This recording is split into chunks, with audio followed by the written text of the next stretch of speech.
Alright, so I replaced the battery on this thing using two CR2032 batteries, a couple battery holders somewhere, and the original battery header connector on this thing. Let's go ahead and power it off here using the original CGA card at the moment. Just gonna power and wait. I'd say a couple minutes and then turn it back on again.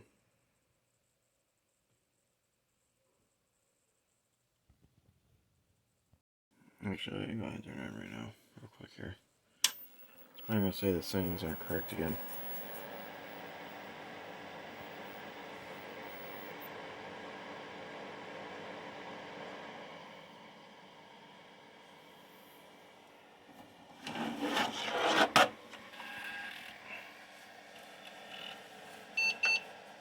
Oh, I didn't say that this time.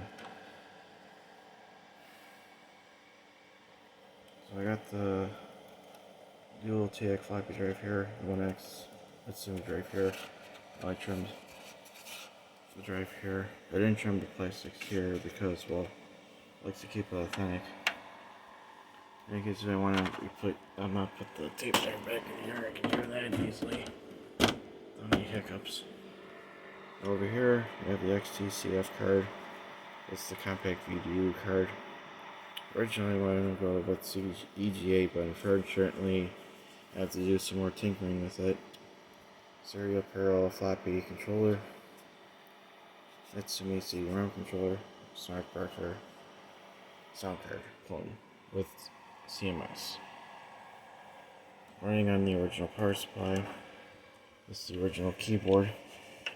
The inner key was the only keyboard that was actually broken, and it's kind of forked. You can see it's kind of bent a little bit. It has a slight slant. On the plus side, it works, so I can't complain. Let's go to games.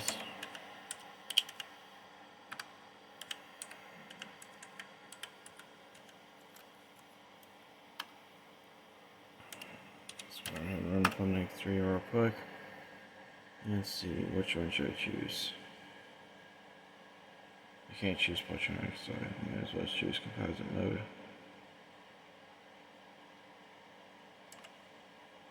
I choose Avoid, but I don't have the speaker selected up at the moment.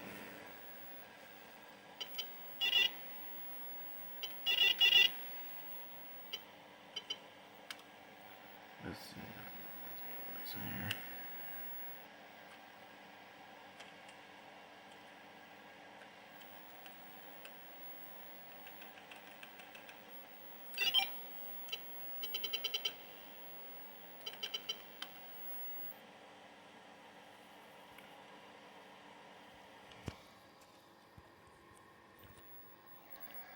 Okay, so switching between modes works, so that's good.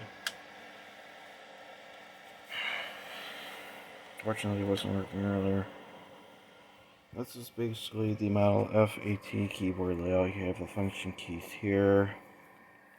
Unfortunately, no arrow keys like on the side. I think that was only in the enhanced keyboards, like the Model M keyboards, or the enhanced AT keyboards.